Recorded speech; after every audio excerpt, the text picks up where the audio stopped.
വേറൊരു കാര്യം ചോദിക്കട്ടെ. ഞാൻ ഇവിടെ പലരും പ്രകോപനപരമായിട്ടുള്ള പല പരാമർശങ്ങളും നടത്തി. ഞാനതിനൊന്നും അതേ നാണയത്തിലൊന്നും മറുപടി പറയാൻ ആഗ്രഹിക്കുന്നതേയില്ല. ഇവിടെ കേരളത്തിൽ രാഷ്ട്രീയ നേതാക്കൾ ഉത്തരവാദപ്പെട്ട സ്ഥാനങ്ങളിലിരിക്കുന്നവർക്ക് പലപ്പോഴും ഇത്തരത്തിലുള്ള നാക്ക് പിഴവുകൾ സംഭവിച്ചിട്ടുണ്ട്. പറയാൻ പാടില്ലാത്ത പരാമർശങ്ങൾ നടത്തിയിട്ടുണ്ട്. കണ്ണിൽ ചോരയില്ലാത്ത പ്രയോഗങ്ങൾ നടത്തിയവരുണ്ട്. ചരിത്രം ഞാൻ വിശദീകരിക്കാൻ പോയാൽ ഇവിടെ ഇരിക്കുന്ന പലർക്കും അത് നോവും. അതൊന്നും എൻ്റെ ഉദ്ദേശമില്ലാത്തതുകൊണ്ട് ഞാൻ അതിലേക്കൊന്നും പോകുന്നില്ല. വളരെ സംസ്കാര സമ്പന്നരെന്ന് കരുതപ്പെട്ട നേതാക്കൾ കണ്ണിൽ ചോരയില്ലാതെ പലരോടും സംസാരിച്ചതിൻ്റെ സാക്ഷ്യങ്ങൾ ഇപ്പോഴും പുസ്തകങ്ങളൊക്കെ ആയിട്ടുണ്ട്. ഒരുപാട് പേരുണ്ട്. ദ്വയാർത്ഥ പ്രയോഗങ്ങൾ അസംബ്ലിയിലും പുറത്തുമൊക്കെ നടത്തിയിട്ടുണ്ട്. അന്നൊന്നും ഒരു പാർട്ടിയും സ്വീകരിക്കാത്തൊരു നിലപാട് CPIM ഇക്കാര്യത്തിൽ ഇത് കേട്ടാൽ തോന്നുക ആദ്യമായിട്ട് തെറ്റായ ഒരു ഭാഷാപ്രയോഗം കേരളത്തിൻ്റെ ചരിത്രത്തിൽ ഒരൊറ്റ രാഷ്ട്രീയ നേതാവിൽ നിന്നാണ് വന്നത് എന്നല്ലേ തോന്നുക. ഇതിനു മുമ്പുണ്ടായിട്ടില്ലേ? ഇതിനു മുമ്പുണ്ടായിട്ടുണ്ട്. ഏത് പാർട്ടി നടപടി സ്വീകരിച്ചിട്ടുണ്ട്? ഏത് പാർട്ടിയാണ് നടപടി സ്വീകരിച്ചിട്ടുള്ളത്? ഇനി അത് വിടുക. കഴിഞ്ഞ 5 കൊല്ലത്തെ UDF മന്ത്രിസഭയിലെ മന്ത്രിമാർക്കെല്ലാം എതിരായി ഉയർന്നു വന്ന ആരോപണങ്ങൾ എന്തെല്ലാമാണ്? ഞാനിവിടെ വിശദീകരിക്കില്ല, അത് വിശദീകരിക്കേണ്ട കാര്യമില്ല. പക്ഷേ എന്തെല്ലാം തരത്തിലുള്ള ആരോപണങ്ങൾ വന്നു? നിങ്ങൾ ഏതെങ്കിലും തരത്തിൽ ഒരു ശാസന പോയിട്ട് അത് ശരിയായില്ല എന്ന് ആരെങ്കിലും പറഞ്ഞിട്ടുണ്ടോ? അവരവരുടെ പാർട്ടി അവരെ തിരുത്താൻ എന്തെങ്കിലും നടപടി സ്വീകരിച്ചിട്ടുണ്ടോ? അവരെല്ലാം അവിടെ തുടരുകയല്ലേ ചെയ്തത്? അതാണോ ഞങ്ങൾ സ്വീകരിക്കുന്ന നിലപാട്? അപ്പം നിങ്ങൾ ഈ നിലപാടിനെ അത് തമസ്കരിക്കാൻ വേണ്ടി നിങ്ങൾ ശ്രമിച്ചോളൂ. പക്ഷെ അത് ഞങ്ങൾ ഒരു നിലപാട് അക്കാര്യത്തിൽ സ്വീകരിച്ചിട്ടുണ്ട്. പിന്നെ രണ്ടാമത്തെ പ്രശ്നം എന്താ? ഇത്രയും കാലം പ്രചരിപ്പിച്ചത് സ്ത്രീകളെ അധിക്ഷേപിച്ചു എന്നാണ്. ശ്രീമതി ഗോമതി, അവരോട് എനിക്ക് ഒരു വിരോധവുമില്ല. അവരൊരുപാട് തെറ്റിദ്ധരിക്കപ്പെട്ടിട്ടുണ്ട് എന്നാണ് എനിക്ക് തോന്നുന്നത്. അവരിപ്പോഴും സംസാരിക്കുമ്പോൾ എനിക്കതാ തോന്നുന്നത്.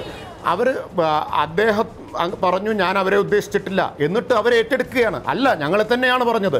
എന്ത് ചെയ്യാൻ പറ്റും? ഇങ്ങനൊരു നിലപാട് സ്വീകരിച്ചു കഴിഞ്ഞാൽ പറഞ്ഞാൾ പറയുകയാണ് ഞാൻ സ്ത്രീകളെ ഉദ്ദേശിച്ചല്ല പറഞ്ഞത്, പൊമ്പിളയൊരുമയെ ആക്ഷേപിച്ചിട്ടില്ല, സ്ത്രീകളോട് ആദരവ് മാത്രമേ ഉള്ളൂ. എന്നാലും പറ്റില്ല, അത് ഞങ്ങളെ തന്നെയാണ് പറഞ്ഞത്. എന്തിനാണ് ഇങ്ങനെ സ്വയം അപമാനിതരാവുന്നത്? സ്വയം അപമാനം ഏറ്റെടുക്കുന്നതിൻ്റെ കാര്യം എന്താണ്? ഒരാൾ ഞാൻ പറഞ്ഞത് അങ്ങനെയല്ല എന്ന് പറഞ്ഞാൽ ഇനി ഞാൻ പറഞ്ഞത് അങ്ങനെ ഉദ്ദേശിക്കാതെ പറഞ്ഞിട്ടും ആർക്കെങ്കിലും അതിൽ വേദന ഉണ്ടായിട്ടുണ്ടെങ്കിൽ ഞാനതിൽ ഖേദിക്കുന്നു എന്ന് പറഞ്ഞാലും പറ്റില്ല, ഞങ്ങളെ തന്നെയാണ് നിങ്ങൾ പറഞ്ഞത് എന്ന് ഏറ്റെടുക്കുകയാണ്. ശ്രീ CR നീലകണ്ഠൻ, രാജേഷ് ചോദിച്ചത് ശരിയാണ്. ഇത്തരം എല്ലാ വിശദീകരണങ്ങളും ഉണ്ടായിട്ടും ഞങ്ങളെ തന്നെയാണ് ഇത് പറഞ്ഞതെന്ന് സ്വയം ഏറ്റെടുത്തുകൊണ്ട് അവർ സമരം ചെയ്യുന്നതും അതിനെ നിങ്ങളെപ്പോലുള്ളവർ പിന്തുണയ്ക്കുന്നതും എന്തുകൊണ്ടാണ്? അതിൽ വളരെ വ്യക്തമാണ്. ഇപ്പോൾ ഒരാൾ ഒരു സമൂഹത്തെ വളരെ ആക്ഷേപകരമായി സംസാരിച്ചിട്ട് ഞാൻ നിങ്ങളെ അല്ല എന്ന് കേവലം പറഞ്ഞതുകൊണ്ട് വല്ല കാര്യമുണ്ട്? ഞാൻ രാജേഷിനോടുള്ള എല്ലാ ബഹുമാനവും നിലനിർത്തിക്കൊണ്ട് അതിലെനിക്ക് ഇപ്പോഴുള്ള അഭിപ്രായ വ്യത്യാസം, പാർട്ടി ഇപ്പോൾ ഒരു നടപടിയെല്ലാം മണിക്കെതിരെ എടുത്ത് ഇതിന് മുമ്പും എടുത്തിട്ടുണ്ട്. അദ്ദേഹത്തിന് എന്തെങ്കിലും വ്യത്യാസം ഉണ്ടായെന്ന് ഞങ്ങൾക്ക് തോന്നിയിട്ടില്ല. അതിനേക്കാൾ മോശമായാണ് ഇപ്പോൾ വർത്തമാനം പറഞ്ഞത്. ഇപ്പോൾ പാർട്ടിക്ക് എന്നെ ബോധ്യം വന്നു. പിന്നെ പാർട്ടി നടപടി എടുത്താൽ അത് ഇവർ സഹിക്കണമെന്തിനാ? എനിക്കെതിരെ അപമാനം പറഞ്ഞിട്ട് ഞാൻ ആ പാർട്ടിയിലുള്ള ആളല്ല. പാർട്ടി നടപടി എടുത്തു എന്ന് പറഞ്ഞാൽ എനിക്കെന്ത് കാര്യം? അപ്പോൾ പാർട്ടി നടപടി എടുത്തു എന്ന് പറയുന്നത് പാർട്ടിയുടെ യശസ്സിന് കൊള്ളാം. ഞാൻ പൊതുസമൂഹത്തിൻ്റെ യശസ്സിനെന്ന് അദ്ദേഹം ഒരു വാക്ക് ഉപയോഗിച്ചു. ശരി, പൊതുസമൂഹത്തിൻ്റെ യശസ്സിനാണെങ്കിൽ അദ്ദേഹം പൊതുസമൂഹത്തിൻ്റെ മന്ത്രിയായിരിക്കുന്നത് എങ്ങനെയാ? പിന്നെ അതാണ് നമ്മുടെ ചോദ്യം. അവിടെയാണ് അദ്ദേഹം മന്ത്രിസ്ഥാനത്തിരിക്കാൻ യോഗ്യതയില്ല എന്നും അദ്ദേഹം ഇപ്പൊ പറഞ്ഞല്ലോ. ഈ പറഞ്ഞ വാക്ക് അദ്ദേഹം ഇവിടെ വന്ന് ഇവരോട് പറയട്ടെ, അതേ പറഞ്ഞുള്ളൂ. ഞാൻ അങ്ങനെയല്ല. ശരി, ഞാൻ ഇടപെടുകയാണ്. ശ്രീ MP രാജേഷ്, അദ്ദേഹം പറഞ്ഞത് വ്യക്തമായി കാണുമല്ലോ. ഈ പാർട്ടിയുടെ യശസ് വീണ്ടെടുക്കുന്നതിന് വേണ്ടി പാർട്ടിയുടെ നടപടി, അതിപ്പോൾ ശാസനയാകാം, പരസ്യ ശാസനയാകാം, താക്കീതാകാം, പാർട്ടിയിൽ നിന്ന് സസ്പെൻഡ് ചെയ്യലാകാം, തരം താഴ്ത്തലാകാം, എന്ത് നടപടിക്രമങ്ങൾ വേണമെങ്കിലും ആകാം. പക്ഷേ അതൊക്കെ പൊതുസമൂഹത്തിന് ബോധ്യപ്പെട്ടിട്ടില്ല. അതുകൊണ്ടാണ് MM മണി രാജിവെക്കണം എന്നാവശ്യപ്പെട്ടുകൊണ്ടുള്ള സമരം നടക്കുന്നത്. അതിന് പിന്തുണ മൂന്നാറിൽ ഏറി വരുന്നത്.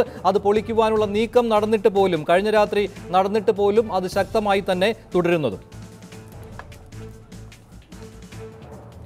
അല്ല, പൊതുസമൂഹത്തിന് ഉപയോഗിക്കാൻ പാടില്ലാത്ത ഭാഷ ഉപയോഗിച്ചതിനാണ് ഞങ്ങൾ നടപടി സ്വീകരിച്ചത്. അത് സമൂഹത്തിന് ബോധ്യപ്പെട്ട് കഴിഞ്ഞു. പക്ഷേ ഉറങ്ങുന്നവരെ നമുക്ക് ഉണർത്താം, ഉറക്കം നടിക്കുന്നവരെ ഉണർത്താൻ പറ്റില്ല. പ്രത്യേകമായ താല്പര്യങ്ങളുമായിട്ട് കിട്ടിയ അവസരം മുതലാക്കാൻ വേണ്ടി മൂന്നാറിലേക്ക് വെച്ചുപിടിച്ച ആളുകൾക്ക് തീർച്ചയായിട്ടും സമരം അവസാനിപ്പിക്കാൻ കുറച്ച് പ്രയാസം ഉണ്ടാവും, ജാള്യവും ഉണ്ടാവും. ഇപ്പോൾ ആ സമരത്തിൻ്റെ സ്ഥിതി ഇവിടെ ഗോമതി തന്നെ ഇപ്പോൾ പറഞ്ഞത് നമ്മൾ കേട്ടതാണ്. തമിഴ്നാട്ടിൽ നിന്ന് ആൾ വന്നു എന്ന് നമ്മൾ പറഞ്ഞു. അപ്പോൾ എങ്ങനെയാണ് തമിഴ്നാട്ടിൽ നിന്ന് ഇതിൽ പങ്കെടുക്കാൻ വേണ്ടി ആൾ വരുന്നത്? എന്തായാലും തമിഴ്നാട്ടിലെ ഒരു പ്രശ്നത്തെ സംബന്ധിച്ചല്ലല്ലോ ഇവിടെ വിവാദം ഉയർന്നു വന്നത്. അപ്പോൾ അതിനർത്ഥം എന്താണെന്ന് വെച്ചാൽ ഇവിടെ പിന്തുണ കിട്ടുന്നില്ല എന്ന് വന്നപ്പോൾ എങ്ങനെയും ഈ സമരം ലൈവാക്കി നിർത്താൻ മറ്റ് മാർഗങ്ങൾ തേടി തുടങ്ങിയിരിക്കുന്നു എന്നുകൂടിയാണ് അതിനർത്ഥം. അത്തരമൊരു മറ്റ് മാർഗം തേടലിൻ്റെ ഭാഗമാണ് ഇന്നലത്തെ ഈ പന്തൽ പൊളിക്കൽ കഥയും എന്ന് വേണം നമുക്ക് കണക്കാക്കാൻ. കാരണം ഇന്ന് മാധ്യമങ്ങളിൽ വന്ന വാർത്ത ദേശാഭിമാനിയല്ല, മറ്റ് മാധ്യമങ്ങൾ കേരളത്തിൽ ഒന്നാമത്തെയും രണ്ടാമത്തെയും പത്രങ്ങൾ ഇന്ന് റിപ്പോർട്ട് ചെയ്തിട്ടുള്ളൊരു കാര്യം തന്നെ കുറച്ച് സൂക്ഷിച്ച് വായിച്ചാലേ കാണാൻ പറ്റുമെന്ന് മാത്രം. ഇന്നലെ ശ്രീ നീലകണ്ഠൻ്റെ അനുയായികളും ശ്രീമതി ഗോമതിയുടെ അനുയായികളും തമ്മിൽ രൂക്ഷമായിട്ടുള്ള വാക്കേറ്റം അവിടെ ഉണ്ടായി എന്നാണ് മാധ്യമങ്ങൾ തന്നെ റിപ്പോർട്ട് ചെയ്തിട്ടുള്ളത്. നിങ്ങൾ എന്തിന് ഞങ്ങളുടെ സമരപ്പന്തലിൽ വന്ന് കിടക്കുന്നു എന്ന ചോദ്യം വന്നു. എനിക്കറിഞ്ഞൂടാ, ഒന്നാമത്തെയും രണ്ടാമത്തെയും പത്രത്തെ വിശ്വസിക്കാമെങ്കിൽ ഈ രൂക്ഷമായിട്ടുള്ള വാക്കേറ്റം അവിടെ ഉണ്ടായി, തർക്കം അവിടെ ഉണ്ടായി, നിങ്ങൾ ഇവിടുന്ന് സ്ഥലം വിട്ടു പോകണം എന്നാവശ്യപ്പെട്ടു എന്നെല്ലാം പറയുന്നു. അപ്പോൾ ഇതിൻ്റെ പിന്നിൽ എന്തെല്ലാമോ നിക്ഷിപ്ത താല്പര്യങ്ങളുണ്ട് എന്ന് വ്യക്തമാക്കുന്നതാണ് ഈ കാര്യങ്ങളെല്ലാം. വളരെ ഗുരുതരമായ ആരോപണമാണ് ശ്രീ എം പി രാജേഷ് ഉന്നയിച്ചിരിക്കുന്നത്. ശ്രീമതി ഗോമതി താങ്കൾക്ക് കേൾക്കാമെങ്കിൽ ഇന്നലെ സമരപ്പന്തൽ പൊളിക്കുവാനായി എത്തിയവർ ആരൊക്കെയാണ്? ഇവർക്കെതിരെ എന്തെങ്കിലും നടപടി പോലീസിന്റെ ഭാഗത്തു നിന്നും ഉണ്ടായിട്ടുണ്ടോ? തമിഴ്നാട്ടിൽ നിന്നും എന്തിനാണ് പിന്തുണയുമായി ആളുകൾ എത്തുന്നത്?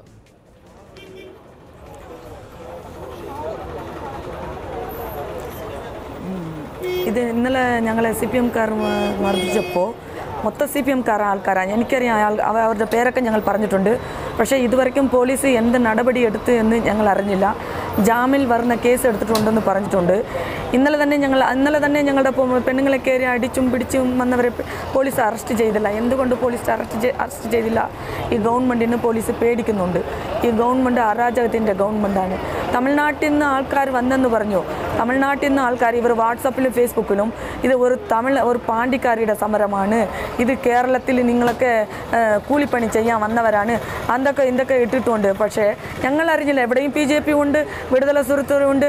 അവർ പറഞ്ഞായിരിക്കും ഇങ്ങനെ ഒരു പ്രശ്നമുണ്ട്, നിങ്ങളൊക്കെ വന്ന് സപ്പോർട്ട് ചെയ്യുന്നു, എല്ലാ പാർട്ടിക്കാരെയും അവർ എല്ലാവരും പിന്തുണ കൊടുത്തിട്ട് പോകുന്നുണ്ട് എന്ന് പറഞ്ഞായിരിക്കും. അതുകൊണ്ട് അവർ വന്നായിരിക്കും. ആരെയും ഞങ്ങൾ ഫോൺ വിളിച്ചില്ലല്ലോ. തമിഴ്നാട്ടിൽ ഇന്നലെയാണ് വന്നത്. ഞങ്ങൾ സമരം തുടങ്ങി അന്ന് തൊട്ട് കേരളത്തിലുള്ള എല്ലാവരും വരുന്നുണ്ട്, എല്ലാ സംഘടന എല്ലാ പാർട്ടിക്കാർ വരുന്നുണ്ട്. ഇവർക്ക് മാത്രം എന്താ?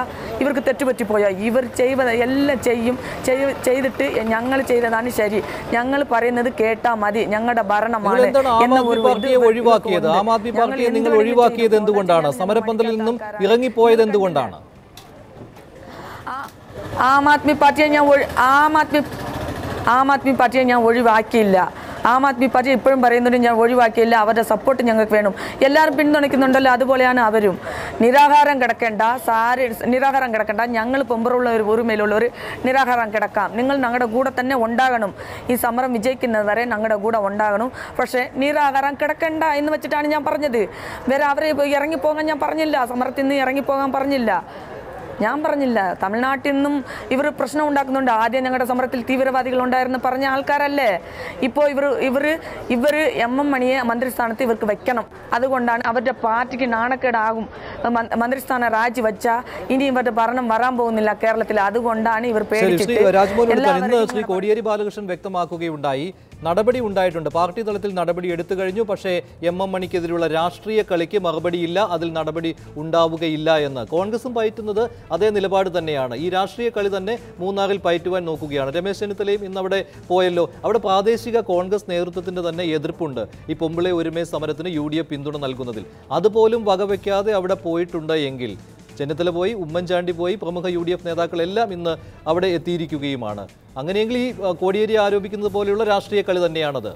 ഒരിക്കലും രാഷ്ട്രീയ കളിയല്ല. ഇവിടെ എൻ്റെ ബഹുമാന്യ സുഹൃത്ത് ശ്രീ MP രാജേഷ്, അദ്ദേഹം ഒരു പാർലമെൻറ്റ് അംഗമാണ്, അദ്ദേഹം ഒരു ദേശീയ പാർട്ടിയുടെ നേതാവാണ്. അദ്ദേഹത്തോട് ഞാൻ ചോദിക്കുന്നു, ഈ തമിഴ്നാട്ടിൽ നിന്ന് സ്ത്രീകൾ ഈ ഗോമതിക്ക് പിന്തുണ പ്രഖ്യാപിച്ചു വന്നു, അതിനെ അദ്ദേഹം കുറ്റപ്പെടുത്തി. ഇവിടെ ആളില്ലാത്തതുകൊണ്ട് രോഹിത് വെമുല ആത്മഹത്യ ചെയ്തപ്പോൾ അവിടെ ആര് ക്ഷണിച്ചിട്ട് ഇവരെല്ലാം ആന്ധ്രയിലേക്ക് പോയത്? കനയ്യകുമാറിൻ്റെ സമരത്തിന് പിന്തുണ പ്രഖ്യാപിച്ചു ഇവിടുന്നൊക്കെ ആളുകൾ ഡൽഹിയിൽ പോയത് ആര് വിളിച്ചിട്ടാണ്? അപ്പോൾ നമ്മുടെ രാജ്യത്ത് എവിടെങ്കിലും ആർക്കെങ്കിലും അപകടമുണ്ടാകുമ്പോൾ, ആർക്കെങ്കിലും നീതി നിഷേധിക്കപ്പെടുമ്പോൾ, ആരെയെങ്കിലും അപമാനിക്കുമ്പോൾ, അവഹേളിക്കുമ്പോൾ മനുഷ്യത്വപരമായ സമീപനം സ്വീകരിക്കുന്ന എല്ലാ രാഷ്ട്രീയ പാർട്ടികളും അറിഞ്ഞ് കണ്ട് കേട്ടവിടെ പോവും, പിന്തുണ കൊടുക്കും. ഇവിടെ മാർക്സിസ്റ്റ് പാർട്ടി നമ്മുടെ നാട്ടിൽ നടന്ന പിന്നെ അഖിലാഖിനെ തല്ലിക്കൊന്നു. എന്തോരം രോഷപ്രകടനം നടത്തി, ബീഫ് ഇതൊന്നും ഇവർക്ക് നേരിട്ട് അനുഭവമല്ലല്ലോ, മറ്റുള്ളവർക്കുണ്ടായി. എന്തുകൊണ്ടാണ് ഇവർ അതിനകത്തൊക്കെ ഇൻ്റർവീൻ ചെയ്തത്? അപ്പോൾ ഇതൊരു നാട്ടു നടപ്പാണ്. എല്ലാ രാഷ്ട്രീയ പാർട്ടികളും അനീതി നടക്കുന്നതിനെതിരായി പ്രതികരിക്കാറുണ്ട്. പിന്നെ അതുപോലെ ഒന്നോ രണ്ടോ മൂന്നോ നാലോ ആളുകളുടെ സമരം എന്ന് പറഞ്ഞ് ആക്ഷേപിച്ചവരാണ് ഇപ്പോൾ ആ സമരപ്പന്തൽ പൊളിക്കുവാൻ നടക്കുന്നത്. അതെ, ഒന്നോ രണ്ടോ ആളുകളെ അങ്ങനെ പറയുകയാണെന്നുണ്ടെങ്കിൽ മണിപ്പൂരിൽ നമ്മുടെ ഈറോം ശർമ്മള ഒറ്റയ്ക്കല്ലേ സമരം നടത്തിയത്? എത്ര കൊല്ലം നടത്തി? ഈ തെരഞ്ഞെടുപ്പിൽ അവർ മുഖ്യമന്ത്രിയാകാൻ അവിടെ മത്സരിച്ചപ്പോൾ പിന്തുണ കൊടുത്ത മാർക്സിസ്റ്റ് പാർട്ടിയാണ്. ആകെ കിട്ടിയ 92 വോട്ടാണ്. അപ്പം 92 പേരാണ് ആകെ മാർക്സിസ്റ്റ് പാർട്ടിക്ക് അവിടെ ഉള്ളതെന്ന് ഒരു തെരഞ്ഞെടുപ്പിലൂടെ ബോധ്യപ്പെട്ടു. എന്നിട്ട് എന്തിനാ ആ സമരത്തിന് അവർ പിന്തുണ കൊടുത്തത്? 14 വർഷമായ അവിടെ സമരമല്ലേ, ഒരു സ്ത്രീ ഒറ്റയ്ക്ക്. ഇവിടെ സെക്രട്ടറിയേറ്റിന് മുമ്പിൽ ലക്ഷക്കണക്കിന് ആളുകളെ കൊണ്ട് മുഖ്യമന്ത്രിയെ രാജിവെപ്പിക്കാൻ സമരം നടത്തി. എന്നിട്ട് രാജിവെച്ചോ മുഖ്യമന്ത്രി? ഞാൻ രാജേഷിനൊരു കാര്യം പറയാം. കഴിഞ്ഞ ഗവൺമെൻറ് കാലത്ത് നിങ്ങൾ നടത്തിയത് ആരോപണങ്ങളുടെ പേരിലുള്ള സമരങ്ങളാണ്. ആരോപണം കഴിഞ്ഞ ഗവൺമെന്റ് കാലത്ത് ഒരു വ്യവസായമാണ്. സമയക്കുറവ് ഞാൻ പോകുന്നില്ല. അതിലേക്ക് പോകേണ്ട ഇടവേള വേണം. അതുകൊണ്ടാണ് അതിലേക്ക് പോകേണ്ട ഇടവേളയ്ക്ക് ശേഷം രാജേഷിന്റെ മറുപടിയും ഉണ്ടാകും. ഒരാളുടെ സമരമാണെങ്കിൽ പോലും അതിന് പിന്തുണ നൽകുന്നതിനെ എതിർത്തിട്ട് കാര്യമില്ല. ഇടവേളയ്ക്ക് ശേഷം